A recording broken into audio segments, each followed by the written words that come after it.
Hi students, आज मैं start करने वाला हूँ अकाउंटिंग इक्वेशन।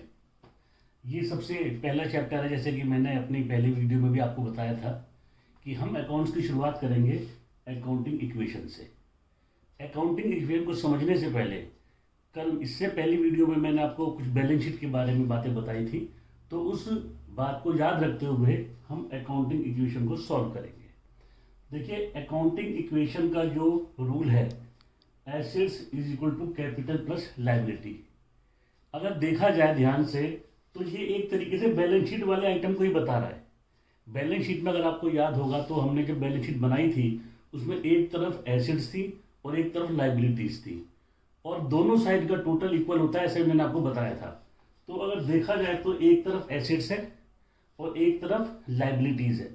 लायबिलिटीज को भी मैंने आपको बताया था कि लायबिलिटी टू पार्ट्स में डिवाइड होती है, एक कैपिटल और एक अदर्स लायबिलिटी। जो कैपिटल है, कैपिटल आप ये समझ लीजिए कि किसी भी फर्म की इंटरनल लायबिलिटी होती है। इंटरनल लायबिलिटी का मतलब इसका बिजनेस के मालिक, बिजनेस के ऑनर से ही संबंध होता है, तो इसको हम समझने के लिए इंटरनल लायबिलिटी समझ लेते हैं। और अदर लायबिलिटी से हमारा मतलब होता है एक्सटर्नल लायबिलिटी।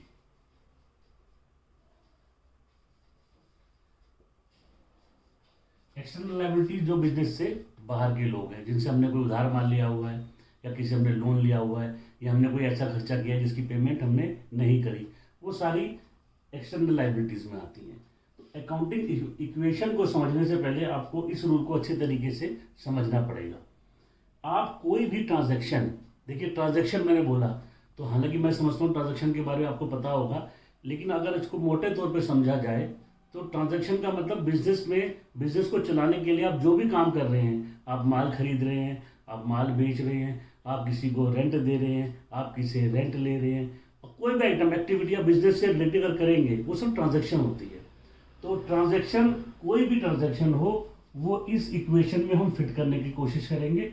लेकिन ये बात बिल्कुल अपनी जगह सत्य है कि किसी भी ट्रांजैक्शन का इफेक्ट हमेशा इक्वल ही आएगा। मतलब किसी भी ट्रांजैक्शन से ऐसा नहीं होगा कि इन दोनों का टोटल डिफरेंट हो जाए।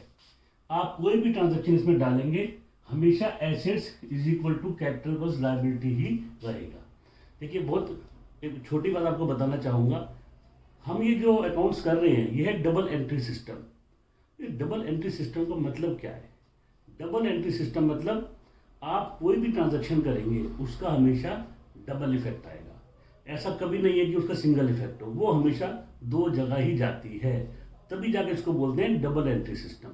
इसी तरीके से जब कोई भी ट्रांजैक्शन आप इसमें डालेंगे तो इस ट्रांजैक्शन, उस ट्रांजैक्शन का इस इक्वेशन में भी हमेशा डबल इफेक्ट आता है।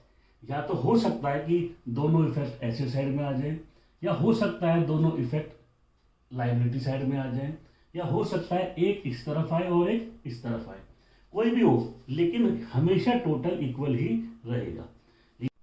स्टूडेंट्स, तो अकाउंटिंग इक्वेशन को समझाने के लिए मैं एक क्वेश्चन आपके सामने करूंगा, और किस तरीके से ये जो क्वेश्चन में ट्रांजैक्शन दी हुई है उसको हम अकाउंटिंग इक्वेशन में फीड करेंगे। सबसे पहले मैं इसका रूल लिख लेता हूं अकाउंटिंग इक्वेशन का।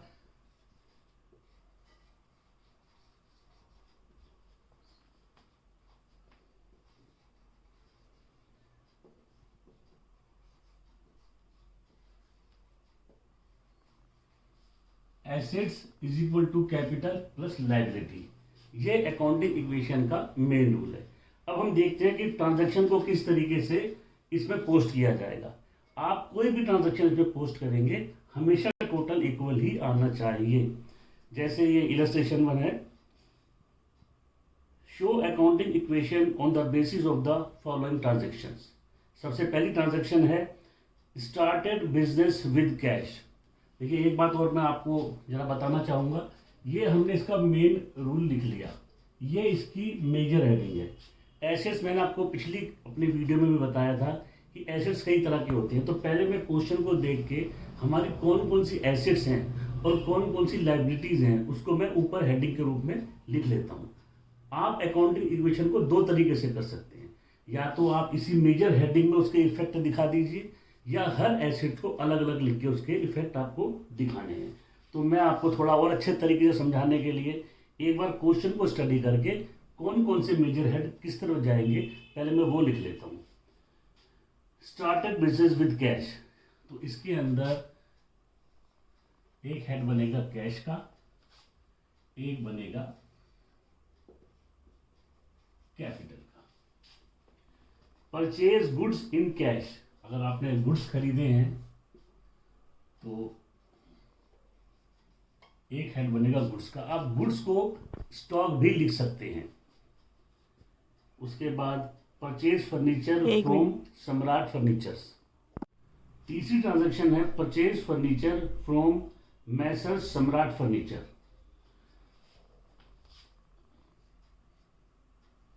मैसर्स सम्राट, और आपने फर्नीचर खरीदा है तो आपका फर्नीचर भी ऐड हो जाएगा एसेट्स में। अब देखिए मैसर्स सम्राट मैंने लायबिलिटी में क्यों लिखा है, अभी जब हम क्वेश्चन की तरफ चलेंगे इसका आंसर तो मैं आपको बताऊंगा, तब इस पर डिस्कस करेंगे हम लोग। Goods costing, sold goods costing rupees 25,000 for 35,000 against cash. Messrs Samrat furniture was paid in cash. देखिए 5 ट्रांजैक्शन है, मैं इसका सॉल्यूशन आपको यहाँ पर दिखाऊंगा और एक एक स्टेप को पहले हम पढ़ेंगे करेंगे और अच्छे तरीके से आपको समझाऊंगा, कोई जल्दीबाजी नहीं है। जैसे सबसे पहली ट्रांजैक्शन थी Sunil started business with cash. Sunil ने अपना बिजनेस शुरू किया, 1 लाख रुपए बिजनेस में इन्वेस्ट किए। देखिए मैंने आपको पहले भी बताया था जिस पैसे से बिजनेस शुरू किया जाता है उसको कैपिटल बोला जाता है। अब ये कैपिटल इसके अंदर आई, लेकिन किस फॉर्म में आई, कैश में, और कैश हमारी एसेट्स होती है। तो कैश बिजनेस के अंदर आया 1 लाख रुपए का, तो 1 लाख रुपए कैश में हमारे ऐड हो गए, और 1 लाख रुपए कैपिटल के रूप में भी, क्योंकि ये सबसे पहली इन्वेस्टमेंट है। मैंने आपको बताया था कि जिस पैसे से व्यापार शुरू किया जाता है वो कैपिटल होती है, और कैपिटल हमेशा लायबिलिटी में आती है। अब देखिए कितनी खूबसूरती से आपको मैं बताऊंगा कि डबल इफेक्ट, इधर कैश बढ़ा और इधर कैपिटल बढ़ी, दोनों साइड हमारी इक्वल है। आप कोई भी ट्रांजैक्शन इसमें पोस्ट करेंगे हमेशा टोटल इक्वल आएगा। देखिए इसको मैं क्लोज कर देता हूं और एक बार इसका मैं टोटल नीचे कर देता हूं। ये हमने बैलेंस नीचे उतार लिया। अभी तक गुड्स पे कोई भी हमारे पास यहाँ ट्रांजैक्शन नहीं आई, फर्नीचर की कोई ट्रांजैक्शन नहीं है, और कैपिटल 1 लाख रुपए से है, और मैसर सम्राट अभी हमारा नील है। अगली ट्रांजैक्शन है purchase goods in cash rupees 50,000। हमने 50,000 के गुड्स कैश में खरीदे। देखिए डबल इफेक्ट समझना बहुत जरूरी है कि किसी भी ट्रांजैक्शन का डबल इफेक्ट क्या है। यहाँ पर जैसा कि ट्रांजैक्शन में बताया गया है कि गुड्स जो खरीदे हैं वो हमने कैश दे के खरीदे हैं, तो इसका डबल इफेक्ट अगर समझा जाए तो हमारे पास गुड्स आए और हमारे पास से कैश गया। तो इस ट्रांजैक्शन को इसी तरीके से इसमें पोस्ट करेंगे। हमने गुड्स खरीदे हैं तो हमारे 50,000 रुपये से गुड्स इंक्रीज हो गए, और हमने इसके बदले में कैश दिया है। इसका मतलब 50,000 रुपये हमने कैश अपना डिक्रीज कर दिया। अब मैं इसके भी बैलेंस निकाल लूंगा, कोई भी जल्दीबाजी नहीं है, आराम से बातों को सुनना और समझना है। कैश का बैलेंस अब हमारे पास 50,000 रुपये बचा है। 50,000 रुपये के हमारे पास गुड्स आ गए। फर्नीचर में भी कोई ट्रांजैक्शन नहीं है। कैपिटल हमारी पूरी 1 लाख रुपए की अभी है, प्लस मैसर्स सम्राट फर्नीचर अभी हमारा नील है। अगली ट्रांजैक्शन की तरफ चलते हैं। अगली ट्रांजैक्शन है purchased furniture from Messrs Samrat furniture rupees 20,000। हमने सम्राट फर्नीचर से 20,000 रुपये के फर्नीचर खरीदा। अब इसके अंदर ये बात बड़ी इंपॉर्टेंट है कि हमने फर्नीचर खरीदा, लेकिन इसमें कैश के लेन देन का कोई जिक्र नहीं है। आपको ये बात ध्यान रखनी है, अगर कहीं किसी ट्रांजैक्शन में कैश का कोई जिक्र ना हो और पार्टी का नाम दिया हो, तो इसका मतलब ये अंडरस्टूड है कि वो ट्रांजैक्शन इसका मतलब उधार पे हमने करी है। तो यहाँ पर इसका मतलब हमने मैसर्स सम्राट फर्नीचर को एक लायबिलिटी के रूप में एक्सेप्ट किया है, और हमें इसके 20,000 रुपये बाद में देने पड़ेंगे। तो इसको अगर इसके अंदर पोस्ट किया जाए, हमारे पास फर्नीचर आया 20,000 रुपये का। और हमारी एक लायबिलिटी भी इंक्रीज हो गई मैसर्स सम्राट फर्नीचर के नाम से कि हमने 20,000 रुपये इसको अभी देने हैं। यहाँ पर मैं इसको क्लोज करता हूँ।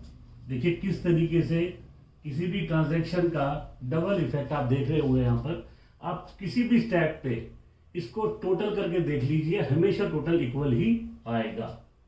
कैश हमारे पास 50,000 रुपये का है, गुड्स भी हमारे पास 50,000 रुपये के हैं, 20,000 रुपये का हमारे पास फर्नीचर आ गया, 1,00,000 रुपये की कैपिटल एज इट इज है हमारे पास, और 20,000 रुपये के लायबिलिटी मैसर्स सम्राट के रूप में आ गई। अगली ट्रांजैक्शन की तरफ चलते हैं। Sold goods costing ₹25,000 for 35,000 against cash. हमने 25,000 रुपये के गुड्स 35,000 में सेल किए। देखिए कोई भी हम व्यापार करेंगे, ये तो बात पक्की है, व्यापार क्यों करता है आदमी? प्रॉफिट कमाने के लिए। तो आप कोई चीज़ अगर 10 रुपये की आप खरीदते हो किसी से, तो ऑब्वियस उसको 12 की, 15 की, 20 की बेचोगे। तो ये जो डिफरेंस है सेल प्राइस और कॉस्ट प्राइस के बीच का जो डिफरेंस होता है, वो ही मालिक का प्रॉफिट होता है, वो बिजनेस का प्रॉफिट होता है। तो इस ट्रांजैक्शन के अंदर इसी बात को बताया गया है। हमने 25,000 रुपये के गुड्स बेचे हैं 35,000 रुपये में, और साथ में कैश भी लिखा है। अगर कैश लिखा है इसका मतलब सारी ट्रांजैक्शन कैश में है। आपने 25,000 रुपये के गुड्स बेचे 35,000 में, तो आपको कैश मिला 35,000 रुपये। तो बहुत ही सिंपल सी बात है, मैं अपना कैश 35,000 रुपये से इंक्रीज कर दूंगा प्लस में। अब इसका अगला इफेक्ट क्या बैठेगा? गुड्स की तरफ चलते हैं। आपने 25,000 रुपये के गुड्स किसी को दिए हैं, तो आपकी जो गुड्स है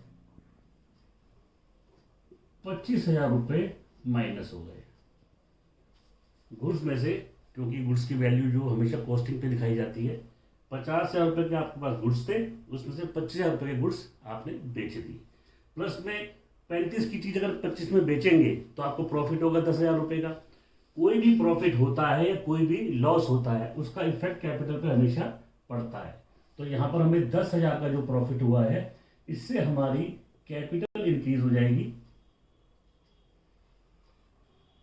अब इस ट्रांजैक्शन को भी हम क्लोज करते हैं। हमारे पास पहले कैश था 50,000 का, अब कैश इसके अंदर 35,000 से इंक्रीज हो गया, तो टोटल हमारे पास कैश हो गया 85,000 रुपये का। गुड्स हमारे पास बचे हैं 25,000 के। फर्नीचर अभी कोई चेंज नहीं, एज इट इज 20,000 रुपये का रहेगा।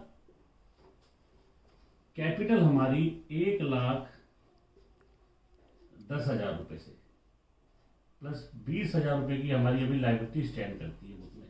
जैसा कि मैंने आपको बताया, आप किसी भी स्टेज पर इस इक्वेशन का टोटल करके देख लीजिए, टोटल हमेशा इक्वल आना चाहिए। अगर टोटल करते हो तो जैसे इधर का टोटल फिलहाल 1,30,000 रुपये आ रहा है, इधर का टोटल करेंगे तो 85 और 25 1,10,000, 1,10,000 में 20,000 जोड़ेंगे तो 1,30,000, टोटल हमारा इक्वल है। ये बात हमने ध्यान रखनी है। चलते हैं अपने लास्ट ट्रांजैक्शन की तरफ। Messrs Samrat furniture was paid in cash. देखिए ये जो हमने यहाँ पर मैसर सम्राट से उधार माल खरीदा था, फर्नीचर खरीदा था और इसको लायबिलिटी में दिखाया था, अब इसको यहाँ पर इसको पेमेंट करी है। तो अगर हम इसको कैश की पेमेंट करते हैं तो ये तो बात अंडरस्टूड है, हमारे पास से 20,000 का कैश घट गया। साथ में जब मैंने इसको पैसे दे दिए तो मेरी लायबिलिटी भी 0 हो गई, क्योंकि मैंने इसको पूरे पैसे दिए हैं। अब मैं फाइनली इसको भी क्लोज करके एक बार अकाउंटिंग इक्वेशन के बैलेंस निकाल देता हूँ। 85,000 का हमारा कैश था, 20,000 हमने पेमेंट कर दी, तो हमारे पास कैश बचा 65,000 का, प्लस 25,000 रुपये के हमारे पास गुड्स बचे हैं, प्लस 20,000 रुपये का हमारे पास फर्नीचर है। कैपिटल की तरफ चलते हैं तो 1,10,000 रुपये हमारी कैपिटल है और सम्राट फर्नीचर की जो लायबिलिटी थी वो अब 0 हो गई है। एक बार हमने क्वेश्चन सही किया है या नहीं किया है, इसका एक ही हमारे पास फार्मूला है कि दोनों का टोटल इक्वल आना चाहिए। एक बार टोटल फाइनल टोटल कर लेते हैं। 65 और 25 90, 90 और 20 1,10,000। एसेट साइड का टोटल आ रहा है 1,10,000 और लायबिलिटी का भी टोटल है 1,10,000। इसका मतलब हमारा क्वेश्चन बिल्कुल सही है। मैंने आपको बहुत कम शब्दों में, बहुत कम ट्रांजैक्शन में अकाउंटिंग इक्वेशन के डबल इफेक्ट समझाने का पूरा प्रयास किया है। मैं आशा करता हूँ आपको ये समझ में आया होगा। और अगली वीडियो में मैं इसके एक एडवांस लेवल पे जाऊँगा और इसमें क्या चीज़ हम ऐड कर सकते हैं हमारे समझने की, और इसके अंदर कौन सी चीज़ अभी रह गई है। तो वेट कीजिए मेरी नेक्स्ट वीडियो का, और वो अकाउंटिंग इक्वेशन की मेरी लास्ट वीडियो होगी, जिसके अंदर पूरे अकाउंटिंग इक्वेशन का कंसेप्ट मैं आपको क्लियर करके बताऊंगा। देखते रहिए